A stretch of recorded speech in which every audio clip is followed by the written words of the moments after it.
సర్వోన్నతుడు, సర్వాధికారి, సర్వసృష్టికర్త అయిన దేవాది దేవుని ఘనమైన నామమునకు మహిమా ఘనత ప్రభావాలు చెల్లిస్తూ వాక్యమే జవాబు అనే కార్యక్రమానికి మరొకసారి మీకు స్వాగతాన్ని తెలియపరుస్తూ మరొక ప్రశ్నతో మీ మధ్య మేము సిద్ధంగా ఉన్నాం. ఈ ప్రశ్నల ద్వారా మీకు అందించే వాక్య విషయంలో మీకు కలిగేటటువంటి అనుభూతిని, ప్రశ్నలను కామెంట్ రూపంలో మాకు తెలియపరచగలరని ఆశిస్తూ ఉన్నాం. ఈరోజు మనం అడిగే ప్రశ్నకు జవాబు అందించడానికి మన మధ్యలో ప్రియులు దీనదయాళ్ బిషప్ గారు సిద్ధంగా ఉండటం బట్టి వారికి ప్రత్యేకమైనటువంటి శుభవందనాలు తెలియపరుస్తున్నాం. వందనాలండి. ఈరోజు ప్రశ్నలో భాగంగా మా మధ్య ఒక ప్రశ్న సిద్ధంగా ఉంది అంకుల్ గారు. ఆదామును సృష్టించినటువంటి సమయంలో దేవుడు తన స్వరూపమని, తన పోలికని కొన్ని సందర్భాల్లో ఆయన మొట్టమొదటిగా పోల్చినటువంటి విధానం మనకు బైబిల్లో కనపడుతుంది. ఆదాము విషయంలో దేవుడు అన్నటువంటి ఆ స్వరూపము, పోలిక విషయమై మరి వాక్యానుసారమైన అభిప్రాయాన్ని మా శ్రోతలకు మీరు అందించాలని కోరుతూ ఉన్నాం. థ్యాంక్ యూ చైతన్య గారు. వాక్యమే జవాబని కార్యక్రమానికి విచ్చేసిన మీ అందరికీ కూడా క్రీస్తు ప్రభు యొక్క శ్రేష్టమైన నామలో నా హృదయపూర్వక శుభాలు, వందనాలు తెలియచేస్తూ ఉన్నాను. ఘనదేవుడు ఈ కార్యక్రమాన్ని మాకు అందించిన విధానాన్ని బట్టి కూడా దేవునికి స్తుతులు.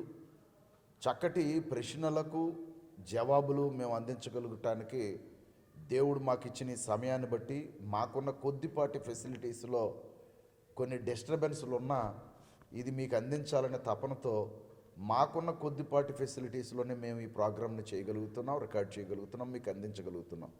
ఒకవేళ మీకు ఏమైనా డిస్టర్బెన్సెస్ వచ్చినా దయచేసి వాటిని యాక్సెప్ట్ చేయండి. ఎందుకంటే మా దగ్గర ఉన్న వనరుల్లో మేము చేయగలుగుతున్నాం కనుక కొద్దిపాటి అసౌకర్యం ఉండొచ్చు, సైడ్ డిస్టర్బెన్సెస్ ఉండొచ్చు. వాటిని మీరు అన్యత భావించొద్దని మీకు తెలియపరుస్తూ మొట్టమొదటి మీ దగ్గర క్షమాపణ కోరుతున్నాం. రెండవది, ఇప్పుడు మేము ఈ ప్రశ్న ఏదైతే చైతన్య గారు అడిగారో, మొదటి నరుని దేవుడు సృష్టించినప్పుడు దేవుని పోలికగా చేయబడ్డాడు అనే మాట బైబిల్లో ఉంది కదా. ఆ దేవుని పోలికను ఎలా అర్థం చేసుకోవాలి అనే ఒక ప్రశ్న వారు అడగటం జరిగింది. ఇక్కడ ఆదాము గురించి దీన్ని ముందు ఒక వీడియో చేశాం. ఆ ఆదాము గురించి కేవలం మట్టి నుండి నరుని తయారు చేశాడు అనేది, మట్టి నుండి నరుని రూపాన్ని తయారు చేసి, అంటే శరీర భౌతిక రూపాన్ని తయారు చేసి, నరునిలో దేవుని జీవాత్మను ఊదినప్పుడు ద లైఫ్ ఆఫ్ స్పార్క్ అనే ఒక కార్యాన్ని దేవుడు చేసినప్పుడు జీవ ఆత్మ, ఆ లైట్నింగ్ ఏదైతే లోపలికి ప్రవేశించిందో అప్పుడు నరుడు జీవాత్మ అయ్యాడు అనే ఒక మాట మనం చదువుతున్నాం. దీన్ని హీబ్రూలో ఏమన్నారు అని అంటే, నేల మట్టి నుండి నరుని తీసాడు కదా, అయితే తీయబడిన నరుడికి జీవాత్మ ఊదినప్పుడు, ఆది కాండము పాత నిబంధన హీబ్రూలో వ్రాయబడింది మొదటి బైబిల్. అలా వ్రాయబడినటువంటి ఆ బైబిల్లో ఏమని పదం వాడబడిందని అంటే నెఫెస్ హయా అనే పదం వాడబడింది. నెఫెస్ హయా అనే మాటకు అర్థం ఏంటంటే ద లివింగ్ బీయింగ్, జీవించు తత్వము, జీవింప చేయగలిగిన తత్వం, దట్ ఈజ్ లివింగ్ బీయింగ్ అనే మాట వాడబడింది. ఇక్కడ మనం చూసినప్పుడు లివింగ్ బీయింగ్ అని ఏదైతే ఆ మాట వాడబడిందో, నెఫెస్ హయ్యా అనే మాట, దీని నుంచి లివింగ్ బీయింగ్ అయ్యాడు. లివింగ్ బీయింగ్గా అతడు మారడాన్ని బట్టి ఇక్కడ మనం ఆలోచించవలసింది ఏంటంటే, మట్టిగా ఉన్నవాడు దేవుని స్వరూపంలోనికి మారాడు అంటే మన పోలిక అనే పదం వాడాడు. పోలిక అంటే దాన్ని కొందరేమనుకున్నారు అని అంటే అచ్చంగా దేవునిలాగా తయారైపోయాడేమో అని అనుకున్నారు. వాస్తవంగా అచ్చంగా దేవునిలాగా తయారైపోవటానికి ఇక్కడ మీరు గమనించాలి, ఇతనిలో భౌతిక తత్వం ఉంది, అది మట్టి శరీరం. కానీ దేవునికి అట్లాంటిది లేదు. దేవుడు అనే వ్యక్తి కంప్లీట్ ద స్పిరిట్. అతను కేవలం దేవుడు ఆత్మస్వరూపే. అందుకని దేవుని స్వరూపాన్ని పోల్చినప్పుడు క్రొత్త నిబంధన ఏమందంటే దేవుడు ఆత్మస్వరూపి అనే పదం వాడింది, దేవుడు ప్రేమ స్వరూపి అనే పదం వాడింది. అంటే అంతే తప్ప దేవుడు భౌతిక స్వరూపి అనే పదం ఎక్కడ లేదు. అయితే ఇక్కడ ఆదాముకుని దేవునికి తేడా ఏంది అని అంటే, ఆదాములో రెండు తత్వాలు కలిసి ఉన్నాయి, ఒకటి భౌతిక తత్వం, రెండు ఆత్మతత్వం. దేవునిలో ఒకటి మాత్రమే ఉంది, అది ఆత్మతత్వం మాత్రమే, భౌతిక తత్వం లేదు. అయితే ఆదాములో భౌతిక తత్వం ఆత్మతత్వం రెండు కలిసి ఉండటాన్ని బట్టి కొందరు అంటే దేవుని స్వరూపంలోకి పూర్తిగా వెళ్ళిపోయాడేమో అనే భావాన్ని వ్యక్తీకరించారు. వాస్తవంగా దాన్ని ఇన్డెప్త్గా చూస్తే నెఫెస్ అనే పదం ఏదైతే ఉందో, నెఫెస్ అనే పదం శ్వాస, జీవాత్మ అనే పదాలు ఏవైతే ఉన్నాయో, ఆ నెఫెస్ అనే పదానికి అంటే ట్రాన్స్లేషన్లో దాని మీనింగ్ ఏమైందంటే, దాన్ని ఏమన్నారంటే శాశ్వత ఆత్మ అనే భావం కాదటది. నెఫెస్ అనే పదం శాశ్వత ఆత్మ అనే భావంతో కాదట దాన్ని ఆ వాడిన పదం యొక్క అర్థం. జీవముతో ఉన్న సృష్టి అనే మాటకు అర్థంలో వాడారు అది. జీవాత్మ అనే పదంలో జీవాత్మ అయిన నరుడు జీవాత్మ అయిననే మాట వాడతాం కదా, అంటే జీవముతో ఉన్న సృష్టి అంటే జీవం కలిగిన సృష్టిగా వాడబడింది. సృష్టే కానీ జీవంతో ఉంది. అది ఆ పదాన్ని నెఫెస్ అనే పదం దాని అర్థం అది. కానీ దేవుడు అలా కాదు, దేవుడు కంప్లీట్ స్పిరిట్, దేవుడు కంప్లీట్ స్పిరిట్. ఆయన కేవలం ఆత్మస్వరూపి. యేసుప్రభు సమరయ స్త్రీతో మాట్లాడుతూ దేవుడు ఆత్మ గనుక అనే పదం వాడారు. అంటే కేవలం దేవుడు పూర్తిగా ఆత్మస్వరూపి. అంటే భౌతిక తత్వం కొంచెం కూడా ఆయనలో మిళితమైంది లేదు. ఆయన మిళితమైన వ్యక్తి కాదు, మిళితమైన స్వభావం కాదు. భౌతిక తత్వం కానీ అంటే సృష్టి తత్వం లేదు అందులో. సృష్టి తత్వం అనేది మీరు బాగా ఆలోచించేయండి. సృష్టి తత్వం అనేది సెకండరీ థింగ్ అండి. అంటే దేవుని తర్వాత వచ్చిన తత్వం, అంటే దేవునిచే వచ్చిన తత్వం, దేవుని తరువాత దేవునిచే వచ్చిన తత్వం. దేవునిచే వచ్చిన తత్వం అంటే ఏంటి? దేవుడు క్రియేట్ చేస్తే వచ్చిన తత్వం, అది సృష్టి తత్వం. దేవుడు ఆయన క్రియేట్ చేయబడిన వ్యక్తి కాదు, he is creator, not created by anyone. ఆయన ఎవరి చేత తయారు చేయబడిన వ్యక్తి కాదు, ఆయన ఉన్నవాడు అనువాడు.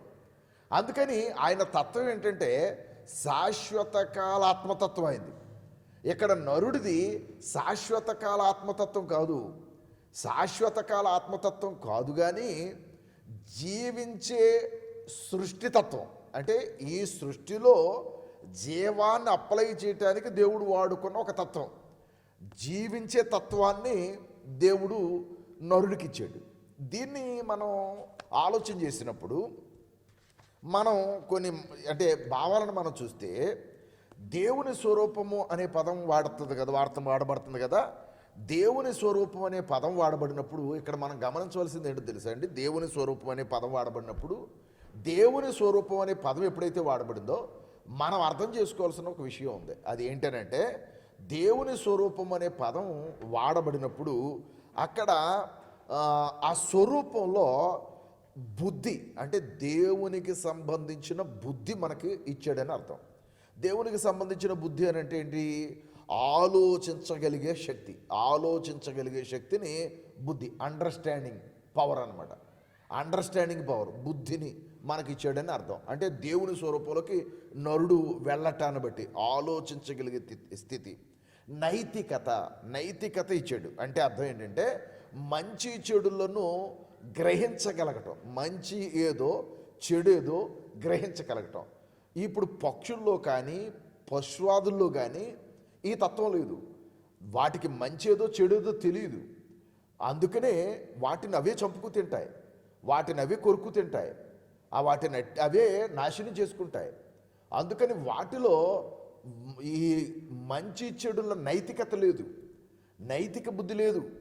ఆ మంచి చెడులను విచక్షణ జ్ఞానం లేని తత్వం జంతుజాలములోనూ మిగిలిన వాటిల్లోనూ ఉంది. కానీ ఇక్కడ అది లేదు. మనిషిలో నైతికత ఉంది. నైతికత అంటే మంచి చెడులను గ్రహించగలిగే తత్వం. ఈ తత్వాలు దైవ స్వరూప తత్వాలు. ఆ స్వరూపంలోకి మార్చబడ్డాడు నరుడు. అంతేకాదు ఆత్మీయత, స్పిరిచువల్నెస్, అది ఎలాగా అనంటే దేవునితో సంబంధం కలిగి ఉండే తత్వం, దేవునితో సంబంధం కలిగి ఉండే తత్వం, దట్ ఈస్ స్పిరిచువల్నెస్. ఆ తత్వాన్ని మనిషిగా మొదటి నరుడికి ఇచ్చాడు దేవుడు, దేవునితో ఆత్మ సంబంధం కలిగి ఉండే తత్వం. నాలుగవదిగా అధికార శక్తి ఇచ్చాడు దేవుడు. దేవునికి సృష్టి మీద అధికారం ఉంది కదా, అలాగే దేవుని నరుడికి అధికారపు శక్తి ఇచ్చాడు. ఆ అధికార శక్తి కలిగిన తత్వం కూడా దైవ స్వరూప తత్వంలో భాగం. అవి అప్లై చేయబడ్డాయి నరుడికి, అంతే తప్ప పూర్తిగా దైవంగా మారిపోయాడు అనడానికి లేదు. దేవుడు నరుడు ఎప్పటికీ పూర్తిగా దైవంగా మారిపోడు, అది ఇప్పుడు మనం గమనించుకోవాలి. దైవంగా పూర్తిగా ఎప్పటికీ మారిపోలేడు. ఎందుకు మారిపోలేడు అనంటే ఇతడు భౌతికతలోంచి వెళుతున్నాడు, దేవుడు స్పిరిచువల్లో ఉన్నాడు. మరలా మనం క్రీస్తుని గురించి ప్రశ్న రావచ్చు, అది మరలా తర్వాత ఆలోచిద్దాం. ఇక్కడ మనం గమనించవలసింది ఏంటంటే భౌతికతలోంచి నరుడు వెళుతున్నాడు, అది మనం చాలా శ్రద్ధగా మనం గమనించాలి. ఇది రెండవది, దేవుని స్వరూపము అనే పాయింట్లోకి వెళ్ళేటప్పటికీ అతడు పాపము లేనివాడిగా ఉండేటటువంటి తత్వం, పాపము లేనివాడిగా ఉండేటటువంటి తత్వం. తర్వాతది మరణము లేనివాడిగా ఉండేటటువంటి తత్వం, మరణం లేదు, డెత్ అనేది లేదు ఎప్పుడు దేవుని స్వరూపుగా ఉన్నప్పుడు. తరువాత దేవునితో సన్నిహిత సంబంధం ఉండేటటువంటి తత్వం. ఇలాంటి తత్వాన్ని మట్టి నుండి పుట్టిన వాడికి దేవుడిచ్చాడు. అది నరుడికి దేవుడిచ్చిన స్వరూపతత్వం. దాన్ని ఏమన్నాడంటే మన పోలిక చొప్పున నరులను చేదు. ఆ మన పోలిక అంటే 100% దేవుడి రూపాన్ని నరుడికి ఇచ్చాడు అని అనుకునే అంటే వాదం ఏదైతే ఉందో ఆ వాదాన్ని ఒకసారి మీరు ఇప్పుడు నేను చెప్పిన పాఠం ముందు పెట్టండి. ఎందుకంటే ఆ వాదం పూర్తిగా కరెక్ట్ కాకపోవచ్చు. ఒకవేళ అలాగే అనుకుందాం, అప్పుడు నరుడిని ఎప్పుడైతే అలా తయారు చేశాడో, ఎవరిని మనిషిని పూర్తిగా దేవునిగా తయారు చేశాడో, అప్పుడు ఆదాముని భూమి మీద ఏదైనా తోటలో ఉంచాల్సిన పనే ఉంది. పరలోకంలో పెట్టుకోవచ్చు కదా, దేవుడు పరలోకంలో పెట్టుకోవచ్చు కదా. అంటే ఆ స్వరూపం కూడా పరలోకానికి సరిపోవట్లేదు, ఏదైనా తోటకే సరిపోయింది. ఆ స్వరూపతత్వం కూడా పరలోకానికి సరిపోవట్లేదు. అందుకనే నేను నెఫెస్ అనే పదానికి అర్థం చెప్పాను. నెఫెస్ అనే మాట హిబ్రూలో వాడబడిన మొదటి మాట నెఫెస్ అనే మాట, నెఫెస్ హయ్యా అనే మాటలో లివింగ్ బీయింగ్ అనే చదివాం. ఆ లివింగ్ అనే మాట ఏదైతే వాడబడిందో దాని అర్థం ఏంటంటే శాశ్వత ఆత్మ అనే భావం కాదు, జీవంతో ఉన్న సృష్టి అని అర్థం అన్నమాట. జీవంతో ఉన్న సృష్టి అని అర్థం. అఖిల్ గారు, ఇక్కడ ఒక చిన్న ప్రశ్న అడగాలని ఆశిస్తున్నాను. తప్పకుండా చెప్పండి. ఇప్పుడు వరకు చెప్పినటువంటి భావంలో భాగంగానే క్రొత్త నిబంధనలో క్రీస్తు ప్రభువారు తిరిగి లేచినప్పుడున్న స్వరూపానికి, ఇప్పుడు మీరు చెప్పినట్టుగా ఆదాముకు దేవుడు మొట్టమొదటి ఇచ్చిన ఆ స్వరూపానికి ఏమైనా మనం వాటి మధ్య ఏమైనా ఒక అభిప్రాయాన్ని ఏమైనా తీసుకోవచ్చా? దీని మీద కూడా ఒకసారి. ఓకే, చాలా మంచి ప్రశ్న. రెండవదిగా చైతన్య గారు అడిగిన పాయింట్ మీ అర్థమైంది ఉండాలి. అంటే యేసుక్రీస్తు ప్రభు కూడా భౌతిక స్వరూపుకి వచ్చాడు కదా, ఆయన తిరిగి లేచినప్పుడు ఆయన స్వరూపము, దాని కొలత ఏంటి? మరి ఇప్పుడు ఆదాము పాపం చేయకు ముందున్న స్వరూపం కొలత ఏంటి? ఈ రెండింటిని ఏమైనా పోల్చొచ్చా అని వారు అడుగుతున్నారు. చాలా మంచి ప్రశ్న. అయితే ఇక్కడ మనం గమనించవలసింది ఏంటంటే యేసుక్రీస్తు ప్రభు మొట్టమొదట పూర్తిగా ఆత్మస్వరూపి. ఎందుకనంటే 2 కొరింథీ 3వ అధ్యాయంలో మనం ఒక మాటను చూడగలం. 2 కొరింథీ 3వ అధ్యాయాన్ని మనం చదివితే 17వ వచనాన్ని చదువుదాం. 2 కొరింథీ 3వ అధ్యాయం 17వ వచనాన్ని మనం చదువుదాం. ప్రభువే ఆత్మ, ప్రభు యొక్క ఆత్మ ఎక్కడ నుండునో అక్కడ స్వాతంత్ర్యము ఉండును. అంటే ఇప్పుడు యేసుక్రీస్తు ప్రభు కూడా ఎవరని అర్థం? ఆత్మస్వరూపి అండి. అంటే ఆయన భూమి మీదకి రాకముందు ఆత్మస్వరూపి. ప్రభు ఆత్మ, ఆయన ఆత్మస్వరూపే. ఇప్పుడు ఒక పాయింట్ మీరు గమనించుకోవాలి. ప్రభు ఆత్మ అన్నప్పుడు అందుకనే యేసుక్రీస్తు ప్రభువుని దేవుడు అని చెప్పటానికి పరిశుద్ధాత్మ అంటే దాన్ని ఏమనొచ్చు అంటే పరిశుద్ధాత్మ శంకించలేదు. యేసుక్రీస్తు ప్రభు దేవుడు అని చెప్పడానికి పరిశుద్ధాత్మ శంకించలేదు. అందుకని యోహాను 1:1 ఆ వాక్యము దేవుడై ఉండేను నేను మాట వాడింది. ఎందుకంటే ఆ ఆత్మతత్వం ఏదైతే ఉందో పరలోకంలో అది పూర్తిగా దైవతత్వం, దైవానికి ఉన్న లక్షణం. ఇక్కడ మనుషుణ్ణి ఆత్మస్వరూపిగా మార్చారు. పాయింట్ గమనించాలి. ఇతని దేహం మట్టిది, ఇతనికి ఈబడిన శ్వాస పరలోకం ఉంది. ఈ రెండూ కలిపి ఆత్మస్వరూపిగా మార్చాడు. ఈ ఆత్మతత్వం నెఫెస్ అనే పదం నుంచి వచ్చింది. అది శాశ్వత కాల ఆత్మతత్వ స్వభావ లక్షణం కలిగింది కాదు అనే భావం హిబ్రూలో ఉంది. హిబ్రూలో ఆ పదానికి శాశ్వత ఆత్మని కాదు, జీవంతో ఉన్న సృష్టి అనే పదం అది. అంటే ఇప్పుడు మనిషిని జీవంతో ఉన్న సృష్టి చేయగలిగాడు దేవుడు తన ఆత్మను లేదా జీవవాయువును ఊదితే. అంతే తప్ప పూర్తిగా నరుడు దైవంకి ఈక్వల్ అయిపోయాడని కాదు. అసలు ఆ నరుడు ఎప్పటికీ ఈక్వల్ అవ్వలేడు. ఇక్కడ మనం గమనించవలసింది ఏంటంటే క్రీస్తు ఈక్వల్, దేవునితో తండ్రితో ఈక్వల్ పర్సనాలిటీ. ఎందుకు? ఫిలిప్పీ పత్రిక మనం 2:6-7 వచనాలు మనం చదివినప్పుడు దేవునితో దేవుని స్వరూపి అయ్యుండి దేవునితో సమానముగా ఉండుట విడిచిపెట్టకూడని భాగ్యం ఎంచుకొనలేదు కానీ అని అంటున్నాం మనం. అంటే అక్కడ అర్థం ఏంటి? క్రీస్తు ప్రభు పూర్తిగా 100% దేవునితో సమానమైన హోదా కలిగిన వాడు, సమాన తత్వం కలిగిన వాడు. ఇప్పుడు ఆయన మీరు ఒక మాట గమనించాలి. ఇక్కడ దేవుడు అద్భుతమైన ప్రయోగం చేసేటండి. అది ఏంటనంటే మొదటి నరుడైనటువంటి ఆదాము ఎవరైతే ఉన్నాడో అతన్ని శరీరం ముందు ప్రిపేర్ చేసి శరీరములోనికి దేవుని ఆత్మను పంపించాడు. ఈ కలయికని మీరు అబ్జర్వ్ చేయండి. శరీరం ముందు ప్రిపేర్ చేశాడు, శరీరంలోనికి దేవుని ఆత్మను కలిపాడు. అప్పుడు జీవించు ప్రాణి లేదా జీవాత్మ, లివింగ్ బీయింగ్ అయ్యాడు ఇతను. అది మీరు గమనించాలి. ఇక్కడ యేసు ప్రభు ఆత్మ దేవుని దగ్గర ఉంది, అది ప్రిపేర్డ్ కాదు. ఇక్కడ మనుషుని శరీరం ప్రిపేర్డ్ తయారైంది. యేసు ప్రభు ప్రిపేర్డ్ పర్సనాలిటీ కాదు, నిత్యము ఉన్నవాడు. అందుకని హెబ్రీ పత్రిక 13:8 చదువుతాం కదా మనం. యేసుక్రీస్తు నిన్న నేడు నిరంతరము ఉన్నాడు. అవును, యుగయుగములకు ఆయన ఒక్కటే రీతిగా ఉండను. అప్పుడు ఎలా ఉన్నాడు, ఇప్పుడు ఎలాగ ఉన్నాడు. ఆయన తగ్గించి డిగ్రేడ్ చేసి మాట్లాడడం చాలా అన్యాయం, అక్రమం అవుతుంది. గమనించాలి మీరు. యేసుక్రీస్తు ప్రభు శరీరము ఆయన ప్రిపేర్డ్ చేయబడిన శరీరములకు వచ్చినవాడు కాదు. ప్రిపేర్డ్ చేయబడిన ఆత్మలోనికి శరీరాన్ని తెచ్చుకున్నవాడు. జాగ్రత్తగా ఆలోచించాలి మీరు. ఇక్కడ ప్రిపేర్డ్ చేయబడిన ఆదాము దగ్గర ప్రిపేర్డ్ చేయబడిన శరీరంలోనికి ఆత్మ వచ్చింది. యేసుక్రీస్తు దగ్గర ఒక మాటలో చెప్పాలంటే ఉన్న దేవుని ఉనికి కలిగి ఉన్న నిత్యత్వములో ఉన్న ఆత్మలోనికి దేహాన్ని తేవటానికి ప్రయత్నం చేసిండు దేవుడు. యేసుక్రీస్తు ప్రభు దేహం దట్ ఈస్ డిఫరెంట్.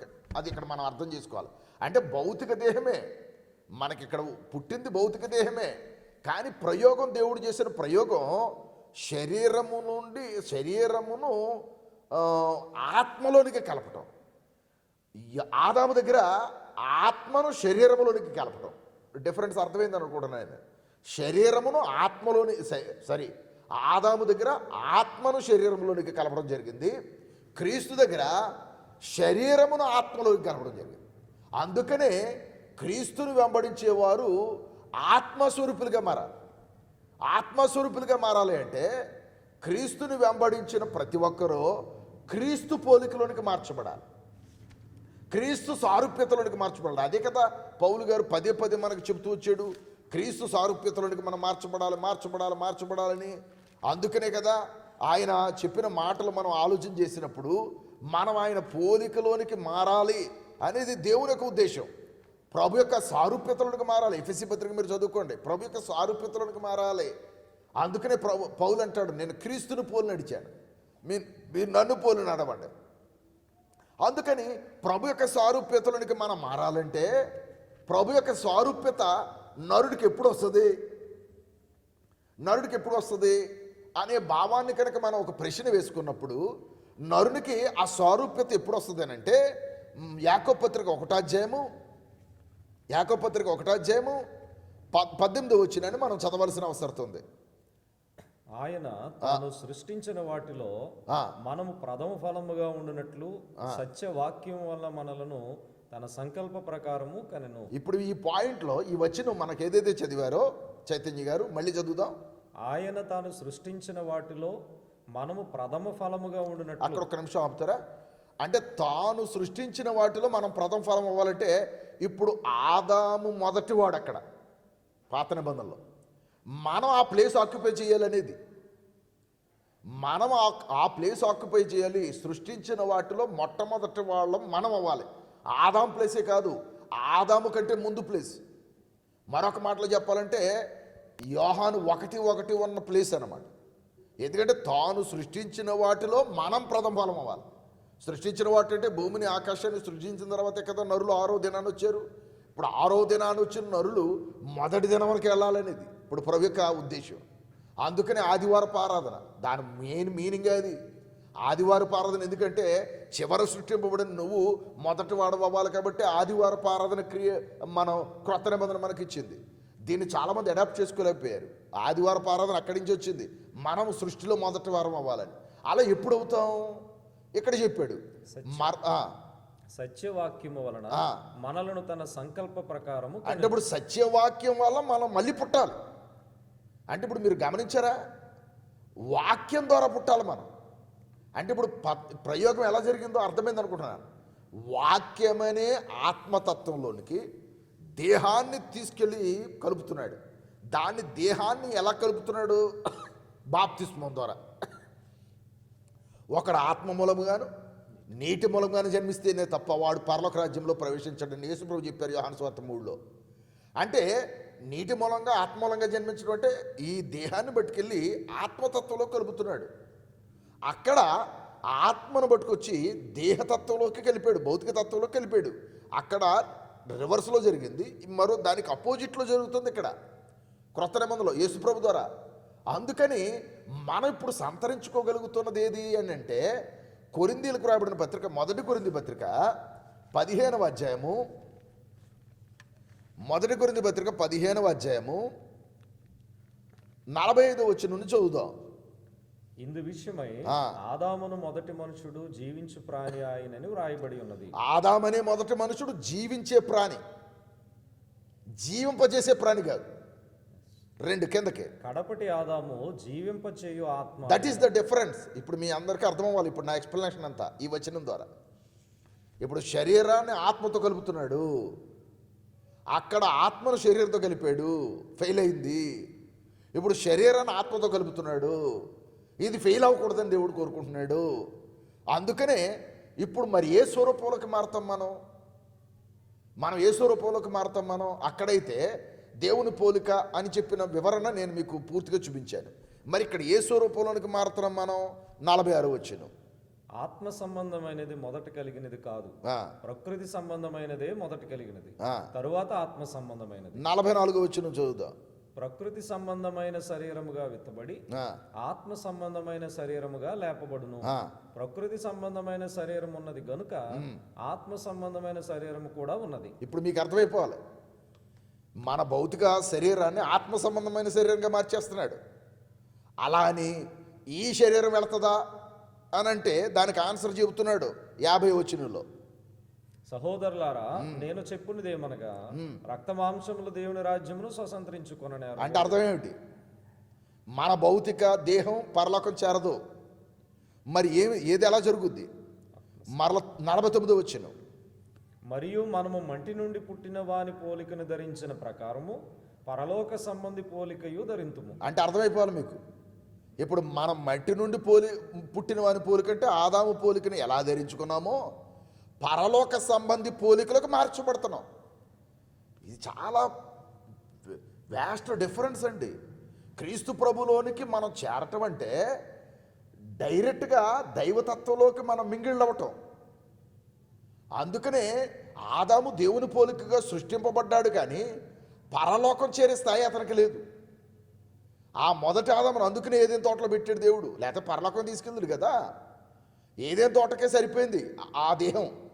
ఇప్పుడు మనం పొందుకునే దేహం ఏదైతే ఉందో ప్రభు శరీరం, సంఘమనే శరీరం, అది ఎక్కడిది కాదు, పరలోకానికి చేర్చబడేటంత శక్తివంతమైన శరీరం.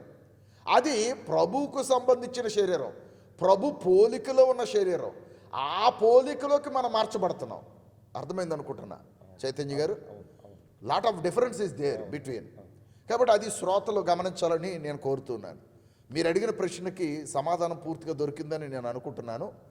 కాబట్టి మీరు అడిగిన ప్రశ్నలు చాలా మంచి ప్రశ్నలు అడిగారు, రెండు కూడా ప్రత్యేక ధన్యవాదాలు. ఇది క్లియర్ అయిందని అనుకుంటున్నాను. మీకు ఇంకా ఏమైనా క్లియర్ కాకపోతే కామెంట్ రూపంలో తెలియచేయండి. మీరు వీలైతే సబ్స్క్రైబ్ చేయండి, మీ ఫ్రెండ్స్తో సబ్స్క్రైబ్ చేయించండి. ఎందుకంటే విలువైన సంగతులు. అలాగే మీ ఫ్రెండ్స్ ద్వారా అనేకులకు చెప్పండి. అనేకులకు మీకు వీలైతే మా యందు మీకు ప్రేమ ఉంటే మేము నిస్వార్థంగా సెల్ఫ్లెస్గా కార్యక్రమాలు చేస్తున్నాం. ఏదో మీ ద్వారా మేము ఆర్జించాలనేది కాదు, కానీ మాకు ఎంతో లిమిట్ ఫెసిలిటీస్ ఉన్నాయి. ఇక్కడ చాలా లిమిటెడ్ ఫెసిలిటీస్, వాటిలోనే మీకు మేము అందించగలుగుతున్నాం. ఎందుకనంటే మాకున్న స్థాయిలో దేవుడు మమ్మల్ని దీవిస్తే ఇంకా కాస్త కెమెరా క్వాలిటీ కానీ ఆడియో క్వాలిటీ కానీ ఇచ్చేటటువంటి స్థాయిని దేవుడు మాకు ఇస్తే మేము తప్పకుండా ఇంకా బెటర్గా మీకు అనేకమైనటువంటి విషయాలు మేము ముందుకు తేవటానికి సిద్ధంగా ఉన్నాం. వందలాది ప్రశ్నలకి సమాధానాలు చెప్పడానికి మేము సిద్ధంగా ఉన్నాం. వాక్యం ద్వారా, కేవలం వాక్యంలో నుంచే మీకు జవాబులు ఇవ్వడానికి సిద్ధంగా ఉన్నాం. దయచేసి మీరు మమ్మల్ని ప్రోత్సహించేవారైతే దయచేసి మీరు మాకు చేయాల్సిన పని ఏంటంటే చిన్న హెల్ప్ చేయండి. ఒక లైక్ కొట్టండి, వీలైతే సబ్స్క్రైబ్ చేయండి. క్రొత్త వారైతే ఇంకా అనేక వీడియోలు ఉన్నాయి, వీలైతే మీ ఫ్రెండ్స్కి షేర్ చేయండి. కనుక మీకు ఇంకా వీలైతే మీరు కూడా సువార్ చేయాలనుకుంటే వాట్సాప్లో పెడతారు కదా, దాన్ని ఏమంటాం, స్టేటస్గా పెట్టండి. వీలైతే స్టేటస్గా పెట్టండి. అప్పుడు మీరు సువార్ చేసిన వారు అవుతారు. మీరు కూడా సువార్ చేసిన వారు అవుతారు. వీలైతే స్టేటస్గా అప్లై చేయండి, స్టేటస్గా పెట్టండి, మమ్మల్ని ప్రోత్సహించండి, మా కొరకు ప్రార్థన చేయండి. విన్న మీకు ధన్యవాదాలు. సదాకాలము దేవుడు మిమ్మల్ని దీవించి ఆశీర్వదించును గాక. ఆమేన్. చక్కటి ఈరోజు అడిగినటువంటి ప్రశ్నకు విలువైన సమాధానాన్ని, లోతైనటువంటి సమాధానాన్ని చెప్పినటువంటి ప్రియులు, ఈ వాక్యమే జవాబు అనే ఈ యొక్క కార్యక్రమంలో మరి సమాధానాలు చెప్తున్నటువంటి ప్రియులు దేనిదల్ బిషప్ గారికి ఈ కార్యక్రమం ద్వారా మరొకసారికి ప్రత్యేక ధన్యవాదాలు తెలియపరుస్తున్నాం. దేవుని మహాకృపలో ఈ కార్యక్రమం ద్వారా మీరు ఆత్మీయంగా బలపడుతున్నారని మేము నమ్ముతున్నాం. వీలైతే చెప్పినటువంటి సంగతుల్లో ఒక విషయాన్ని నేను గమనించాను అంకుల్ గారు. క్రీస్తు యొక్క దైవత్వం మీద కూడా నేటి క్రైస్తవ సమాజంలో ఎన్నో ప్రశ్నలు ఉత్పన్నం అవుతున్నాయి.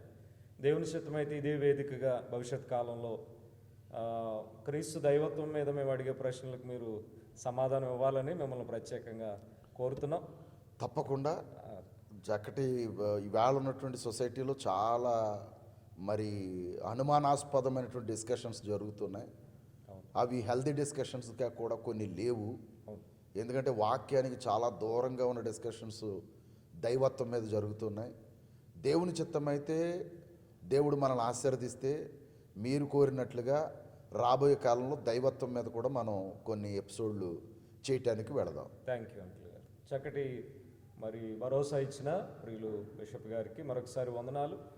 ఈ కార్యక్రమాన్ని వీక్షిస్తున్న మీ అందరికీ శుభాలు తెలియపరుస్తూ, ఈ ప్రశ్న విషయంలో మీరు దైవవాక్యాన్ని పొందుకున్నారని మేము నమ్ముతున్నాం. ఒకవేళ చెప్పిన ఈ ప్రశ్నల్లో మీకు ఏవైనా విలువైనటువంటి అభిప్రాయాలు, అలాగనే మీ యొక్క సలహాలు, సూచనలు ప్రేమతో స్వీకరిస్తాం. కామెంట్ రూపంలో మాకు తెలియపరచండి. ఇప్పటివరకు చెప్పినట్టుగా మాకున్నటువంటి అనుకూలతలో మీకు ఈ యొక్క ప్రోగ్రామ్స్ మేము అందిస్తున్నాం. మా కొరకు ప్రార్థించండి. ఇంకా దేవుడి కార్యక్రమాన్ని ఆశీర్వదించాలని, మీ కొరకు ఎల్లప్పుడూ కూడా వాక్యాన్ని అందించడంలో మేము సిద్ధంగా ఉన్నాం. మరొకసారి ఈ కార్యక్రమం తరపున మీకు శుభాలు తెలియపరుస్తూ, దేవుడు మీకు, మీ కుటుంబాలకు తోడై ఉండాలని ఆశిస్తూ సెలవు తీసుకుంటున్నాం. మా వీక్షకులందరికీ క్రీస్తునామంలో శుభవందనాలు. వందనాలు.